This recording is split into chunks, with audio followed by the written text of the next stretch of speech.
Good morning, everyone. Just wanted to give you a quick update on what we're seeing as far as rents being collected across the board, and also give you some tips on what you can be doing as an owner right now to try to maximize your property or reduce expenses. So first off, it's already April 5th, and so most of us have gotten a gauge as to who's paid rent, who's not going to pay rent. On our properties, we actually had 96% collections, and my kids in the background.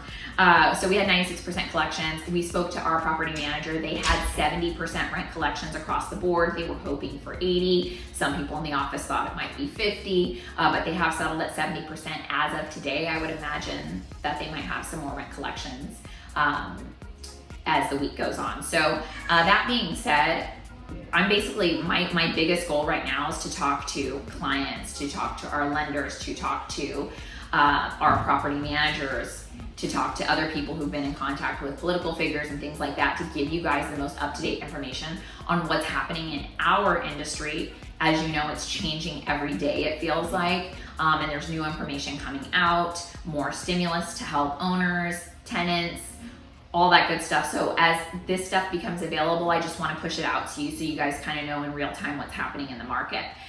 So what can you do as an owner today on your properties? And I'm really mostly talking about multifamily. That's our primary business. The first thing is preserve your capital. So the first call I made to my property manager when this whole thing happened is I said, hey, look, keep my distributions. I probably would end up giving it back to you anyways. So if you don't need this money to live, which we don't, then I would say have your manager or as an owner to hold off from taking any distributions, because you might end up making contributions. And especially if you end up asking your lender to waive mortgage payments or postpone mortgage payments for a few months, I think it would look much better to know that you're not taking any cash or profit from your property to the extent that you can. The next thing is, if you haven't done so already, I usually say do this on an annual basis anyways, but it's a good time to review your expenses and see where you can cut, try to negotiate better deals. We see it mostly on insurance, we see it on trash, maybe your landscaper is super expensive, or there's a lot of things that you can kind of go line by line and see what you're paying for right now and see how you might be able to reduce it. You might not be able to increase your income very easily, but you can certainly try and reduce some expenses. If you're short on cash, now is probably not the time to be working on major improvements to your property. So if you have the capital, I think it's a great time to move forward with your improvements. It's a great time to get them done. You might be able to get better deals on things. But if you're short on capital, obviously the goal is to preserve that capital. So scale back on those improvements. If you had a unit that was vacant and you were gonna do a renovation, maybe you just do a basic turn to get it filled. The next thing is really to communicate with your residents and show compassion. So your residents are also scared. I think the biggest reason why we're having people not paying rent, aside from the massive confusion in the media as far as what they're required to do, is that they're scared. They don't know how long this is going to go on for. They don't know what to expect, and their first thought is to hoard their cash, which means that they may not be paying you even if they have the money, because they're nervous and scared. So you want to communicate with them, show compassion, give them resources. So give them updates and information. If there's job openings and someone lost their job, say, hey, these jobs are available. If they haven't filed for unemployment, give them guidance on how to do that, and gently nudge them to give you proof that it's been done, so that way they can start paying your rent. So now is the time to be helpful and proactive with your tenants and show them that you care. Some of our owners have been dropping off food boxes. They've been doing other things to show that they care for the tenants, and that's their way of trying to guarantee the rent's gonna get paid, that they have an owner, they know that they have an owner who's compassionate and understands the situation. The next thing is, if you have vacancy, I talked to our property manager, and up until about this weekend, they said that the traffic was pretty good. So, but this weekend it was just dead. So now is a good time, if you don't have really amazing photos for your property, go get professional photos. Get a floor plan. A lot of real estate Photographers can do floor plans for you.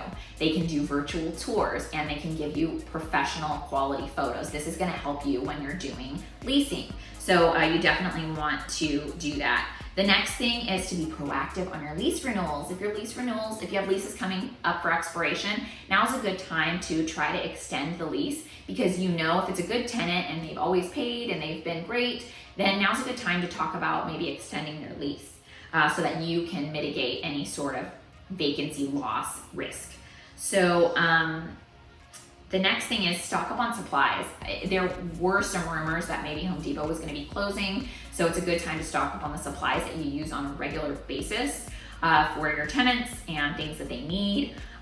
So you might want to get on that so that you have a stockpile of supplies. The next thing is to see what your competition is doing as far as leasing. So take a look, go on Craigslist, go on Zillow, go on all hot pads, go on those sites and see what kinds of incentives and what kinds of creative marketing your competitors are using.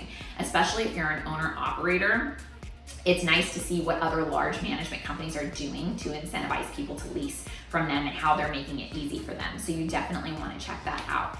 We're also in this age of social distancing. So if you don't have an online lease for somebody to sign or an online application, it's super easy to sign up for DocuSign and upload your lease and let somebody DocuSign your lease, so that way you don't have to deal with signing a lease and doing paperwork and that sort of thing. So that's something to consider as well. You can also set yourself up for online payments depending on what software you're using. So if you're in QuickBooks, for example, you should be able to set up free online payments if they use their bank account. If they use their credit card, of course, there's merchant fees that apply, but if they use their bank account to pay, it's free. So you can set them up as a customer and you can send them an invoice for their rent, and then they can basically click on that from their email and pay rent for free or free of charge. There's no service charge for that. So that is it for my tips as far as your properties go. If you have any questions or scenarios you're dealing with,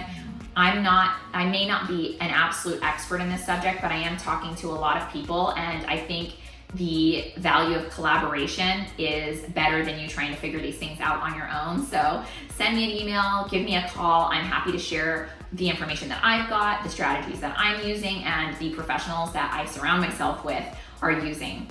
Thanks so much, and I look forward to talking to you.